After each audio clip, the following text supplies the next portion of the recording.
어느 부부가 60세 된 기념으로 예루살렘의 성지 순례를 갔다고 합니다. 그런데 거기서 안타까운 일을 만났습니다. 아내가 심장마비로 죽게 된 것입니다.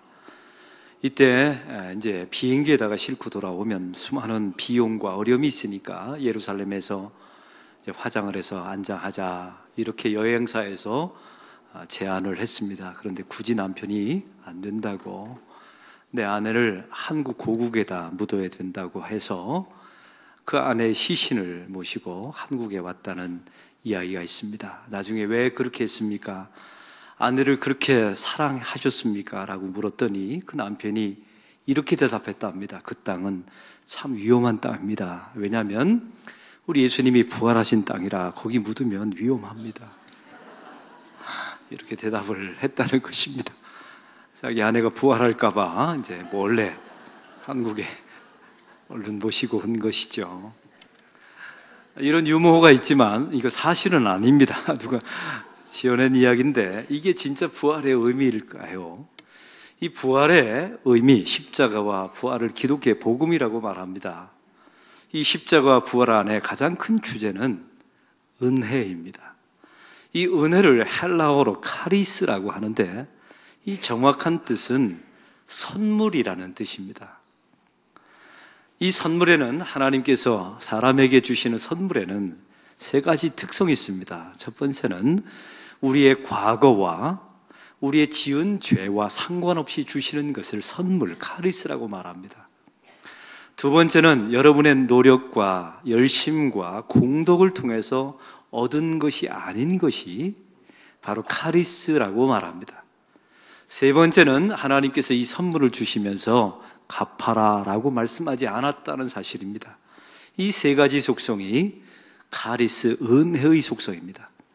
오늘 말씀에 보면 바로 그 하나님께서 우리에게 주신 은혜가 무엇인지를 아주 명확하게 14절에 나타나 있습니다. 다 같이 읽겠습니다.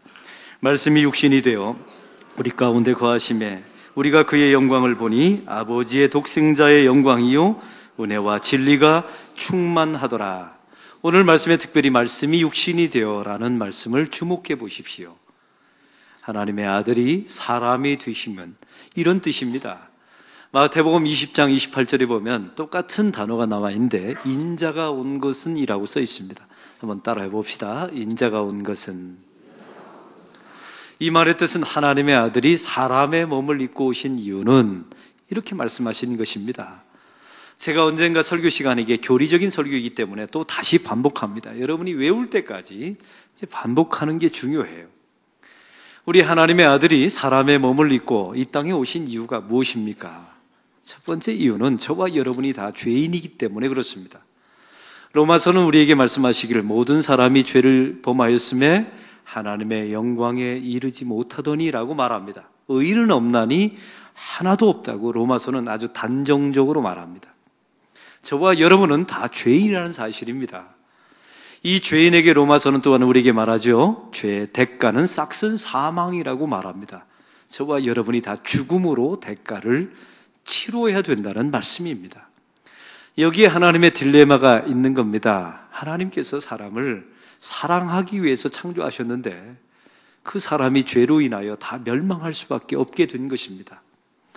이런 사람을 살릴 수 있는 방법은 딱 한 가지밖에 없었습니다. 누군가가 대신 죽어주는 것입니다.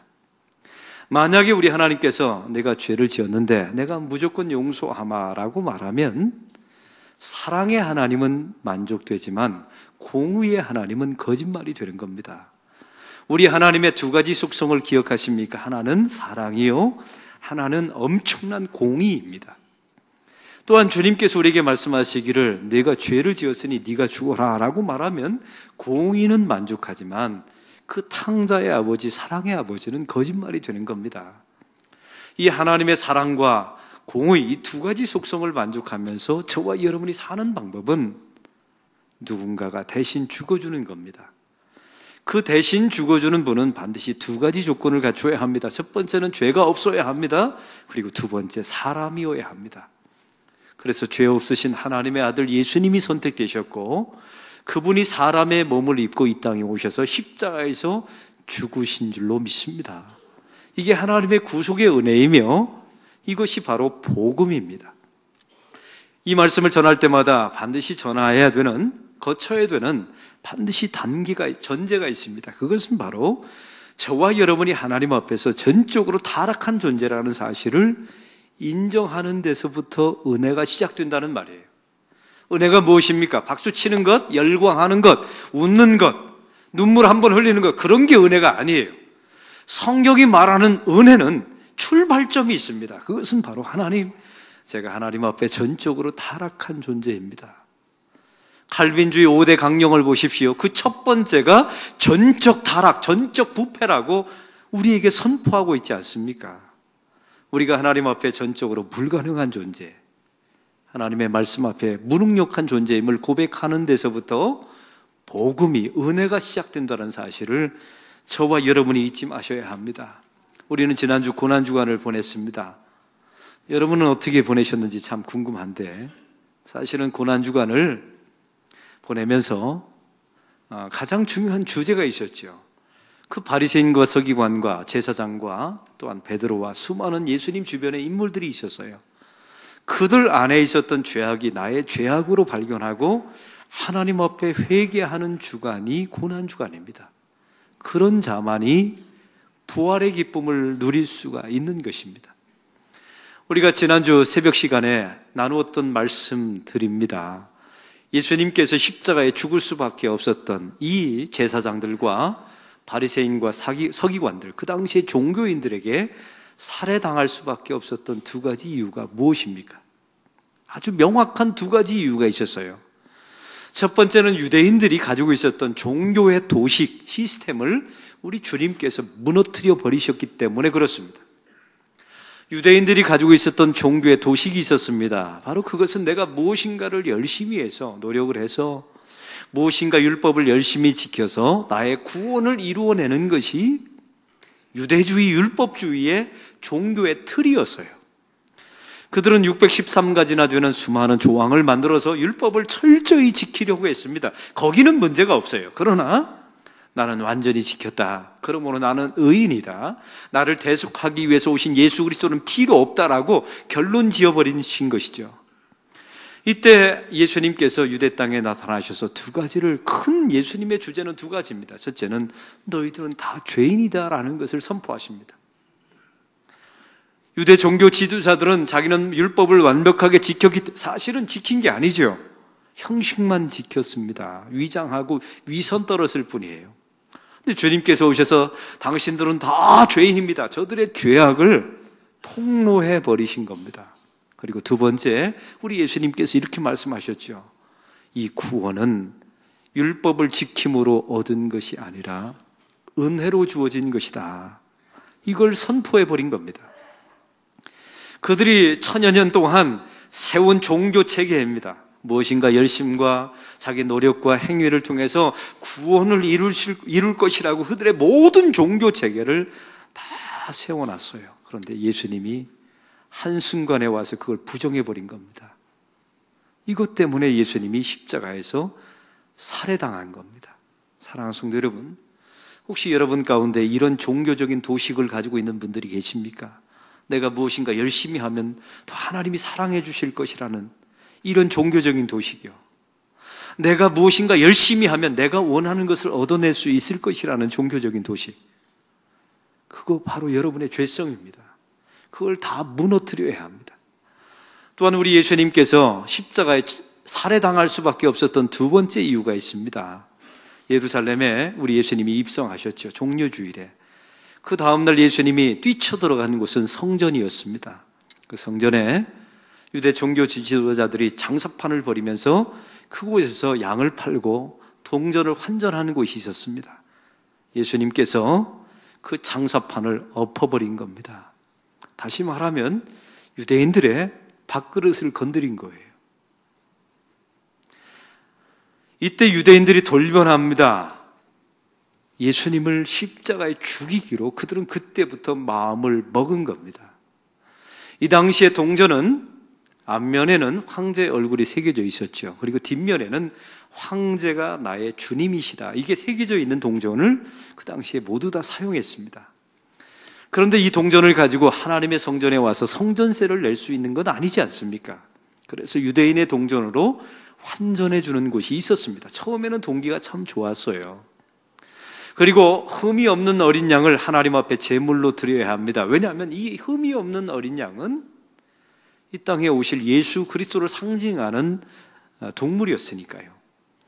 사람들이 끌고 왔던 모든 어린 양은 다 흠이 대부분 있었습니다. 그래서 거기서 바꿔준 겁니다. 돈을 받고 수수료를 받고 조금 더 받고 흠이 없는 양으로 바꿔준 겁니다. 여기는 문제가 없었어요. 그런데 시간이 점점 지나면서 폭리를 취하게 됐습니다. 그리고 제사장들의 가족들에게만 이 이권을 넘겨주게 된 겁니다.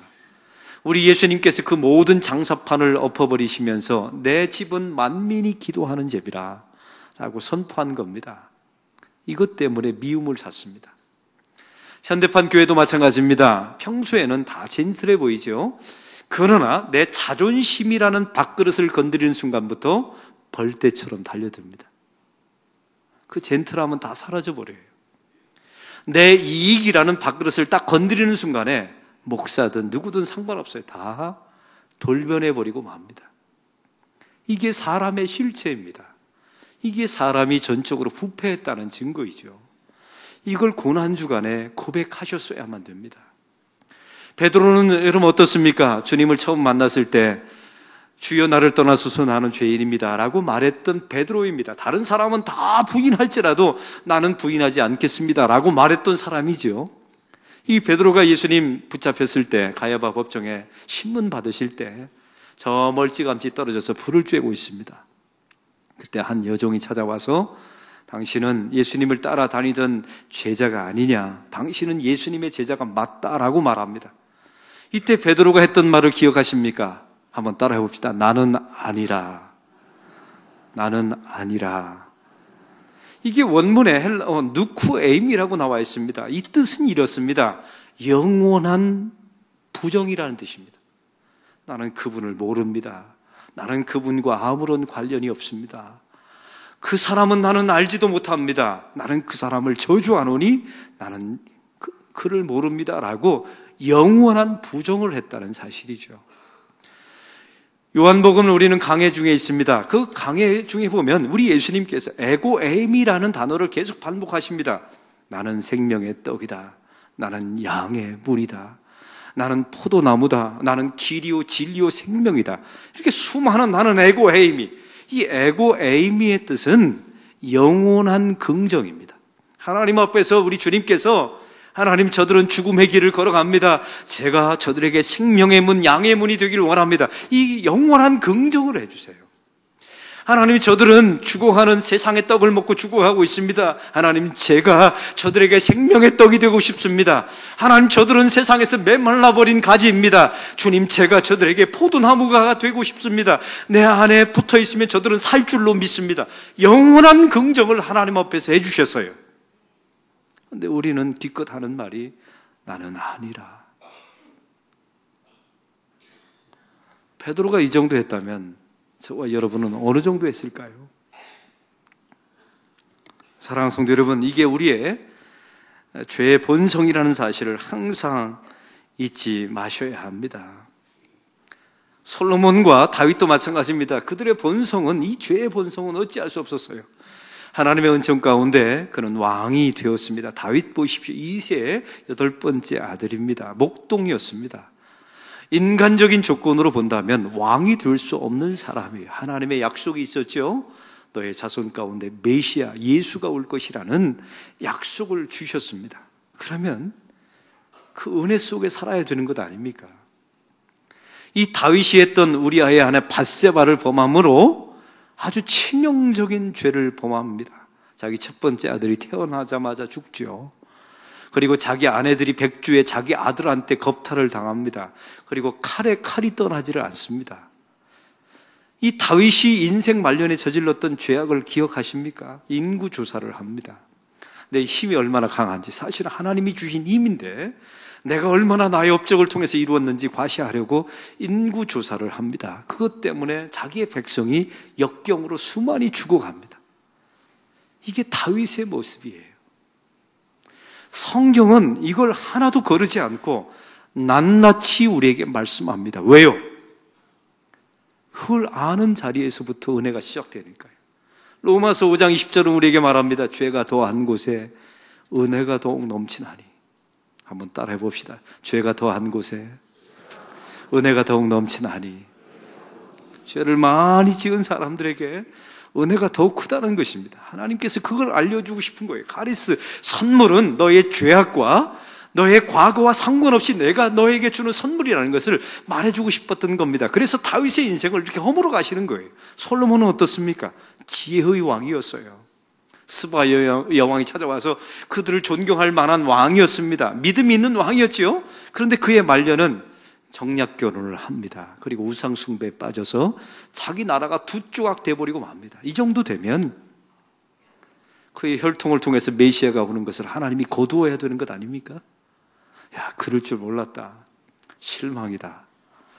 이러면서 메시아가 그 혈족에서 나오는 것을 하나님께서 막아야 되는 것 아닙니까? 근데 성경을 보십시오. 솔로몬과 다윗은 그렇게 범죄한 인생으로 끝나버려요. 그러나 놀라운 사실은 하나님이 주신 약속은 성취하십니다. 그의 그 더러운 피 속에서, 그 더러운 죄악 속에서 하나님의 아들 메시아가 그 혈통을 통해서 태어나십니다. 왜요? 이게 은혜이니까요. 그의 모든 인생을 다 물어버리시고, 보아라, 이 솔로몬의 인생을 보아라, 다윗의 인생을 보아라, 이게 너희의 인생이라고 주님께서 우리에게 말씀하고 있는 것입니다. 그러나 우리에게 주신 하나님의 약속은 영원한 줄로 믿습니다. 그 하나님께서 그 약속을 지켜내시는 줄로 믿습니다. 여기서부터 하나님의 은혜가 시작된다는 사실을 잊지 마십시오. 사실은 오늘 부활주일날 여러분 어떠신지 모르겠어요. 기분 좋으시고 축제고 이런 은혜의 감격이 혹시 있으십니까?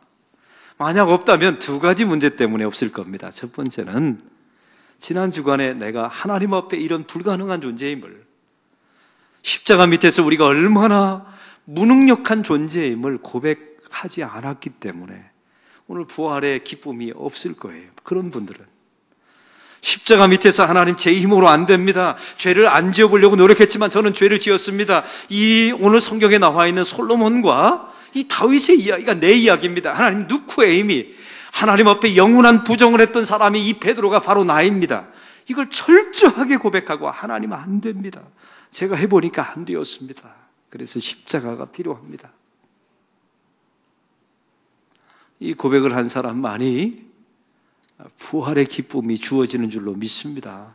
또 한 가지는요, 지난 주간에 장례를 치른 분들, 그런 분들이 하나님의 은혜, 이 부활주일의 느낌이 다를 거예요. 지난주에도 우리 교회에 얼마나 많은 장례가 요즘 펼쳐지는지 몰라요. 저는 이 장례를 치르면서 사실 안타까운 게 있습니다. 이 자녀들이 부모님을 사랑하지만 해줄 수 있는 게 아무것도 없는 겁니다. 대신 죽어줄 수 있습니까?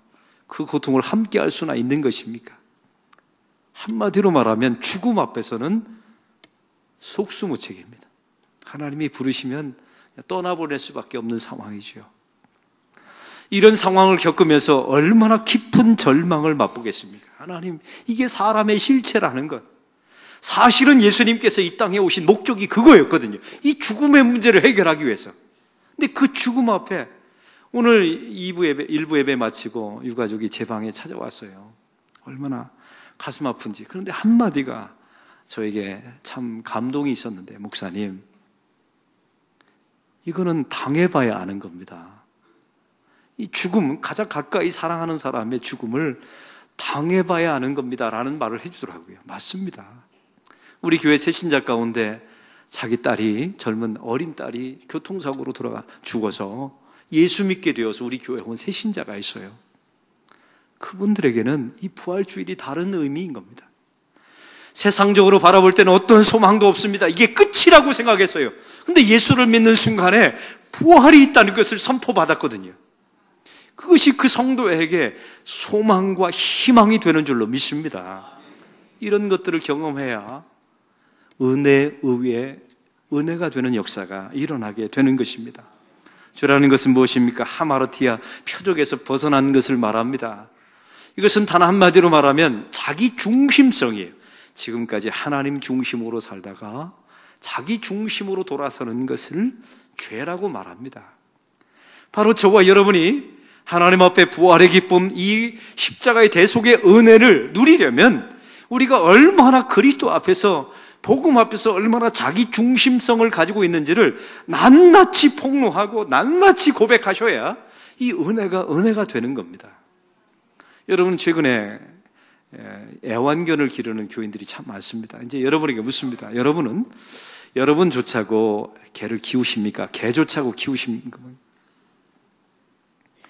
한번 대답해 보세요. 여러분조차고 개를 키우세요? 개조차고 키우시는 겁니까? 정말 나는 개를 사랑한다고 하는데, 여러분, 제가 얼마 전에 읽었던 책 가운데 이런 내용이 있더라고요. 개 입장에서 개를 키우라 합니다. 제발 개가 싫어하는 짓은 하지 말래요. 그래서 봤더니 개가 제일 싫어하는 짓은 뭐냐면, 처음 만나는 사람이 개를 만지는 것을 제일 싫어한다는 겁니다. 왜냐하면 이건 이런 것과 똑같다는 거예요. 사람 사이에 처음 만난 사람이 있다고 합시다. 안녕하세요, 반갑습니다, 처음 뵙습니다, 이래놓고 당신의 재산은 얼마입니까? 이렇게 묻는 것과 똑같은 충격이라는 거예요. 그래서 개를 정말로 사랑하는 사람은 만지지 말라는 겁니다. 개가 좋은 일, 예쁜 짓을 하면 말하지 말고 그냥 이러라 합니다. 엄지척하고 그냥 지나가라는 거예요. 또 한 가지는 개한테 말을 너무 길게 걸지 말래요. 이게 정신 나간 분들이 간혹 가다가 이게 개와 상담을 하는 분들이 있어요. 자기 인생사를. 근데 이 개는요, 사람이 말을 하는 내용을 오래 들으면 이게 깽깽 낑낑 되는 것처럼 들린다는 겁니다.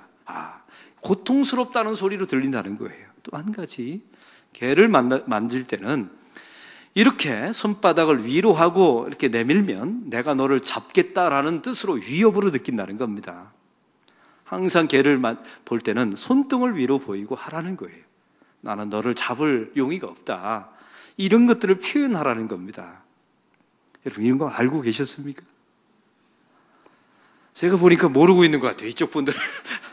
보세요, 나조차고 키우는 거예요. 이게 자기중심성입니다. 개를 사랑한다고 말하면 개가 원하는 걸 해줘야 되잖아요. 사랑하는 성도 여러분, 신앙도 마찬가지입니다. 예수는 믿지만, 오래 믿었지만 이 자기중심성에서 벗어나지 못하는 분들이 너무나 많이 있습니다.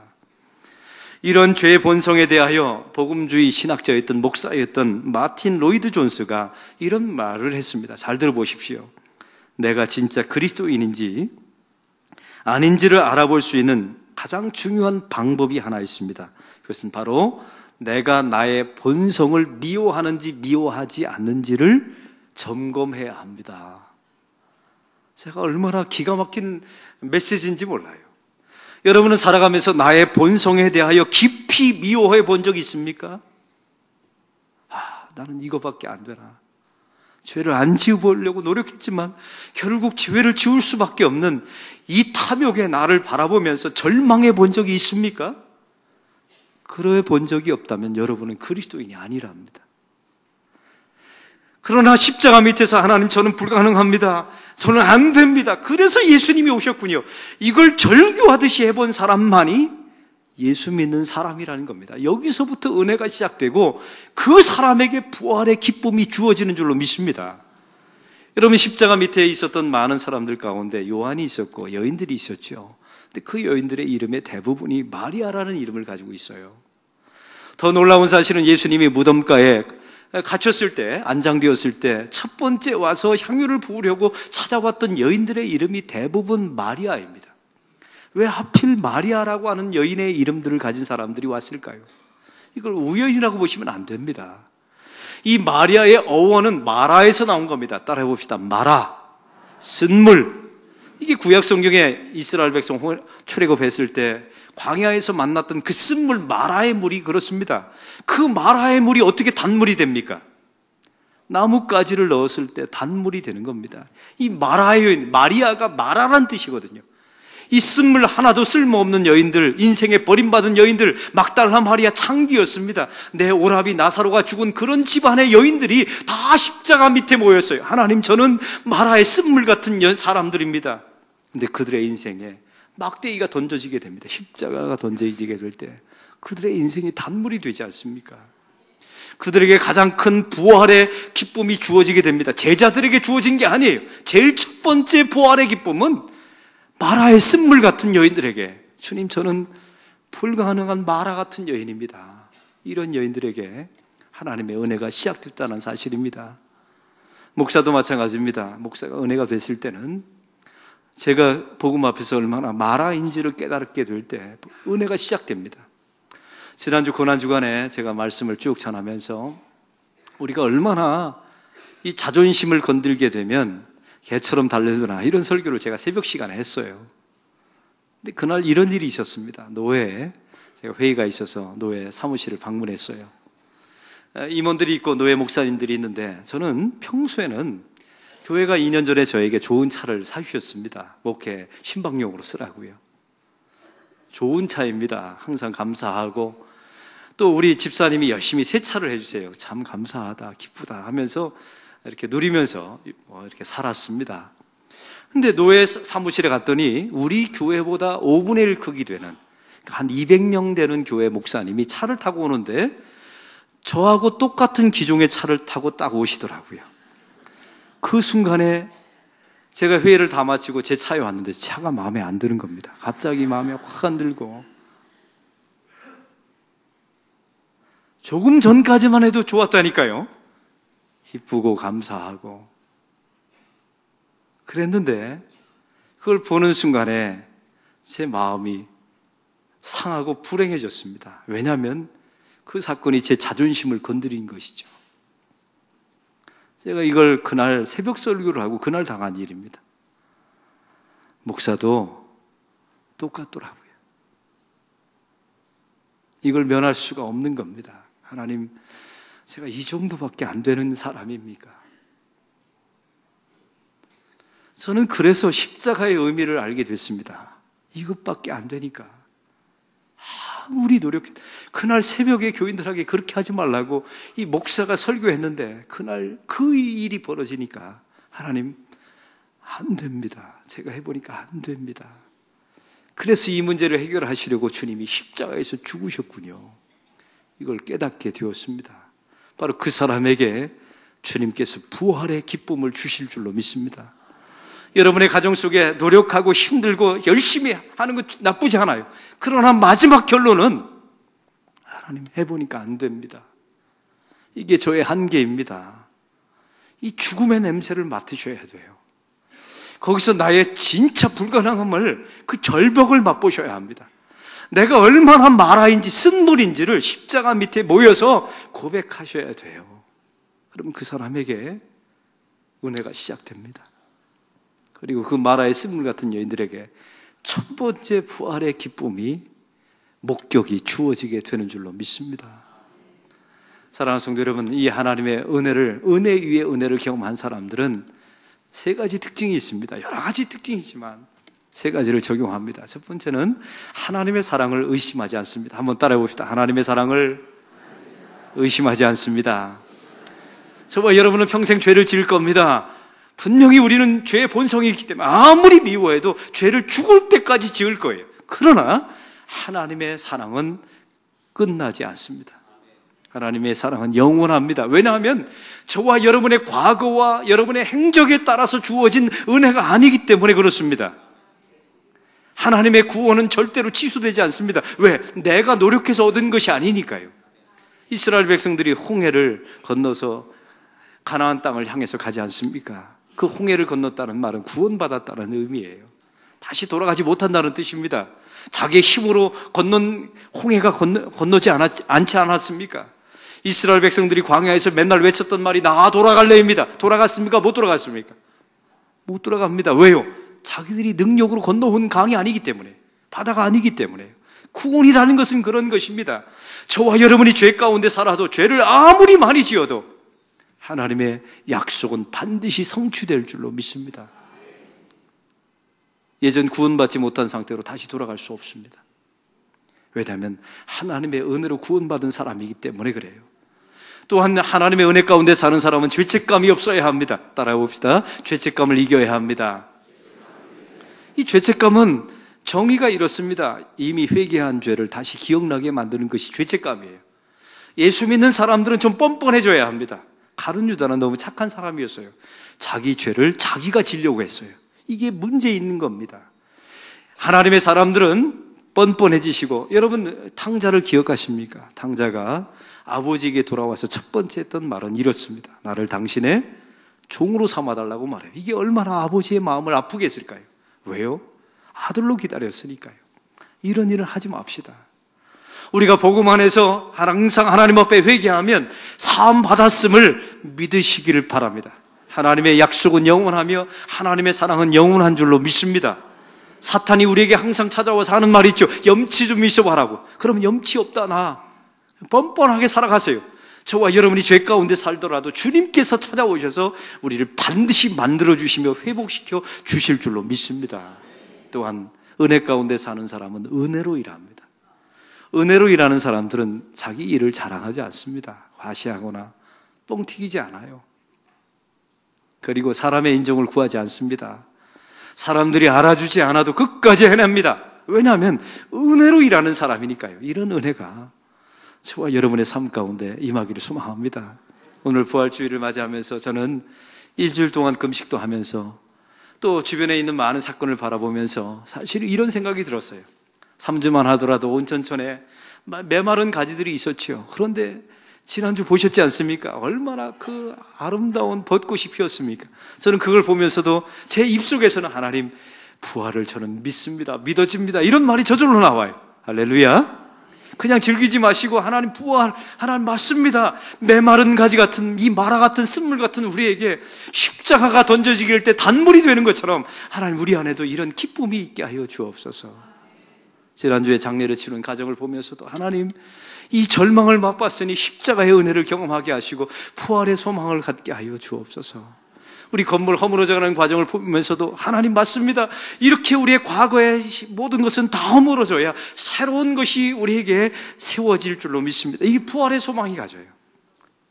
이제 여러분 1년 동안 사실은 되게 불편합니다. 이제 다음 주부터는 주차도 제대로 못하고 공사 시작하면 수많은 어려움이 있을 거예요. 그러나 제 마음속에 1년 지나봐라, 다음 1년 후에 부활주일 때는 우리가 근사한 건물 앞에서 부활주일 감사 예배를 드리게 될 것이다, 이런 소망감이 생기게 되는 줄로 믿습니다. 사랑하는 성도 여러분, 여러분의 삶 속에 혹시 절망 속에 있는 분들이 계십니까? 더 절망하세요. 더 절망하시고 그 한계까지 가보세요. 여러분이 얼마나 막다른 골목까지 있는지 그 자리에서 고백하십시오. 하나님, 저는 할 수 있는 게 없습니다. 제가 마라입니다. 제가 그 베드로 누쿠에임이 영원한 부정을 했던 사람이 바로 저입니다. 그 자리에 십자가가 던져지게 될 것입니다. 그 마라가 단물이 되며 바로 그 여인들에게 첫 번째 부활의 소식이 들리게 될 것입니다. 이 과정을 잘 거치셔서 부활의 기쁨이 나의 기쁨이 되고 여러분의 삶의 문제가 이렇게 기쁨으로 회복되는 역사가 일어나기를 주의 이름으로 축원합니다. 하나님 아버지, 오늘 말씀을 통하여 이 십자가와 부활을 통한 은혜의 사건을 말씀해 주심을 감사합니다. 하나님, 저희는 십자가 앞에 설 때마다 불가능한 존재이며 우리가 마라의 쓴물 같은 존재이며 누쿠의 힘이 영원한 부정을 했던 존재들이 바로 우리 자신들입니다. 하나님, 우리는 할 수 없었습니다. 우리는 여기까지였습니다. 지은 것은 죄밖에 없었습니다. 그러나 우리 주님께서 로마서 5장 20절에 죄가 더한 곳에 은혜가 더욱 넘치나니 주께서 말씀해 주심을 감사합니다. 십자가가 던져지게 될 때 우리의 쓴물이 단물로 바뀌는 역사가 일어나게 될 줄로 믿습니다. 하나님, 그렇게 바꾸어 주십시오. 그 여인들에게 첫 번째 부활의 목적자가 되는 영광을 주신 하나님, 우리도 그런 영광의 목적자들이 되게 하여 주옵소서. 나는 안 되지만 예수님은 되십니다. 고백하게 하옵소서. 나는 불가능하지만 예수님은 가능하십니다. 고백하게 하옵소서. 나는 절망이지만 예수님은 소망이십니다. 이걸 고백하게 될 때 부활의 기쁨이 우리에게 주어지게 하여 주시옵소서. 예수 그리스도의 이름으로 기도하옵나이다. 아멘.